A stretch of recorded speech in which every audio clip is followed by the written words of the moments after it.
Bonsoir à tous et merci de nous rejoindre pour cette dernière des lectures des lettres d'amour. Et pour cette dernière, nous avons choisi 2 lettres, une de Marguerite Duras et une d'André Breton. En ce qui concerne celle de Marguerite Duras, elle a été adressée à Yann Andrea, qui est le dernier compagnon de Marguerite Duras. Il a été son protecteur, son éditeur de ses dernières œuvres, et son confident aussi également. Cette relation assez atypique entre cette vieille femme et ce jeune homme homosexuel est éclairée par cette lettre hystérique où Marguerite Duras oscille plus que jamais entre la douleur et l'amour. 23 décembre 1980. Yann, c'est donc fini. Je t'aime encore. Je vais tout faire pour t'oublier. J'espère y parvenir. Je t'ai aimé follement. J'ai cru que tu m'aimais, je l'ai cru. Le seul facteur positif, j'espère, me fera me détacher tout à fait de toi, c'est celui-là, ce fait que j'ai construit l'histoire d'amour toute seule. Je crois que tu m'aimes toi aussi, mais pas d'amour. Je crois que tu ne peux pas contenir l'amour, il sort de toi, il s'écoule de toi comme d'un contenant percé.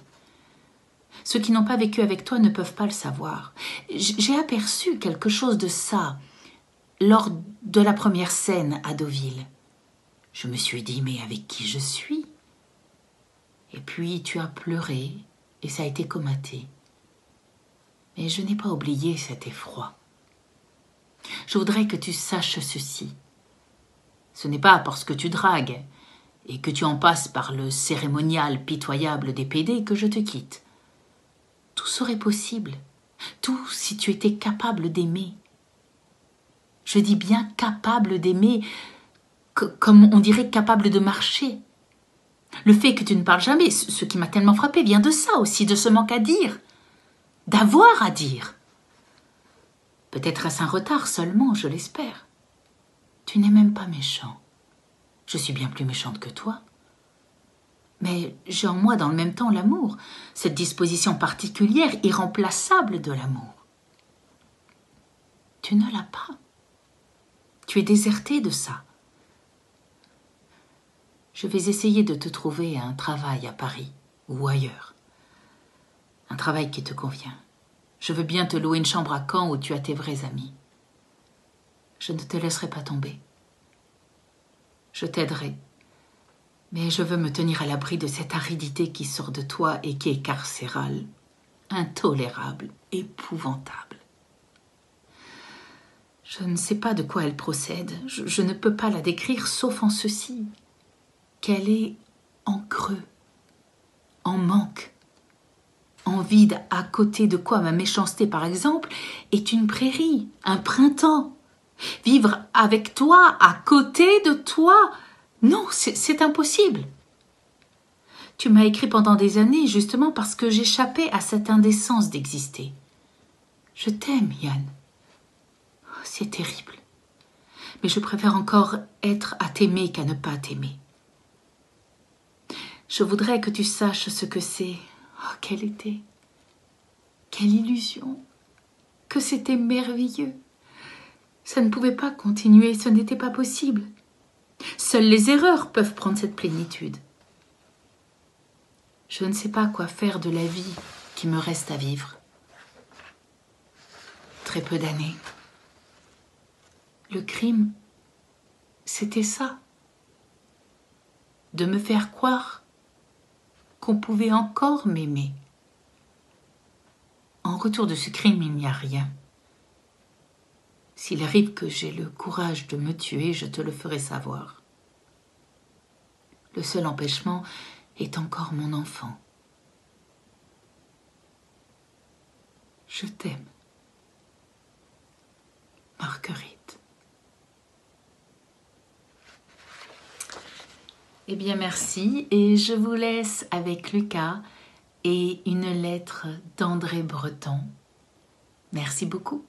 Lettre à Simone Khan d'André Breton, sur papier en tête de la révolution surréaliste, le 26 janvier 1925. Ma petite Simone n'est pas trop à plaindre à ce que je vois. Je suis tout heureux de ta lettre qui se faisait attendre et que je n'ai reçue que ce soir. La description de Megève est assez sinistre. C'est moi qui me serais laissé démoraliser. Ne regrettes-tu pas un peu d'être parti ?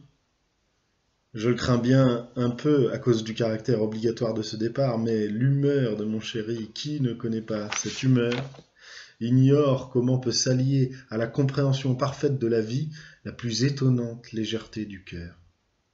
Devant elle, je me fais l'effet d'un ours blanc devant la plus fine aiguille d'un glacier. Je suis seul ce soir.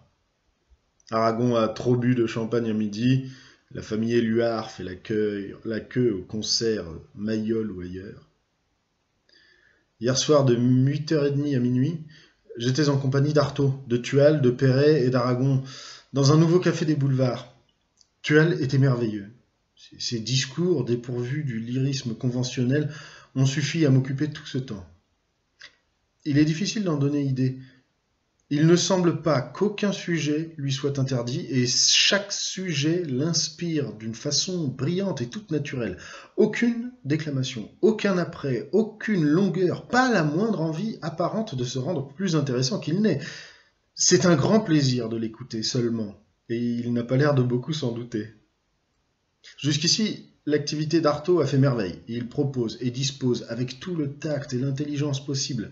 Par ses soins, la centrale est désormais un lieu clos dont il faut que le monde sache seulement qu'il existe. Un comité composé d'Aragon, d'Artaud, de Léris, de Naville et de moi décide en grande partie de ce qui doit se passer. Artaud a résolu tout d'abord de donner à notre activité 2 buts. 1. La fixation au fur et à mesure qu'elles sont émises, fixation par écrit et par défense, de toutes les idées surréalistes viables. 2. La constitution d'un dossier très important de notes relatives à tous les ouvrages ayant paru jusqu'à ce jour et dans la composition desquels il entre trace de merveilleux, type ma note sur le moine dans le manifeste. Ce travail pourra donner lieu plus tard à la publication d'un glossaire complet du merveilleux.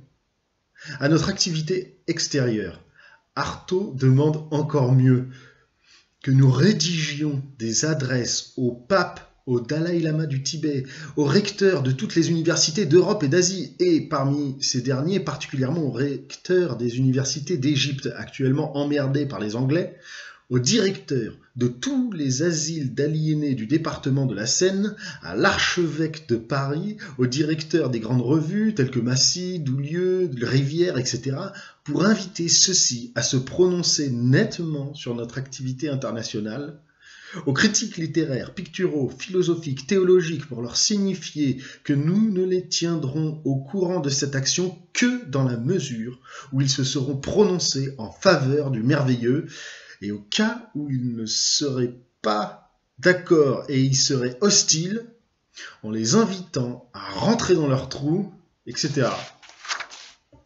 Mais dès aujourd'hui, nous avons adressé le télégramme suivant à Daladier, Société des Nations, Genève. La révolution surréaliste émue votre odieuse activité conférence opium vous rappelle à l'ordre de l'esprit. Pour la centrale surréaliste, Aragon, Artaud, Breton, Naville, et nous en avons fait tenir la copie à Herriot. Eh bien, merci à vous de nous avoir suivis. Nous vous souhaitons de belles journées à suivre, du courage, prenez bien soin de vous, et puis on se dit à très, très, très vite. Bonne nuit.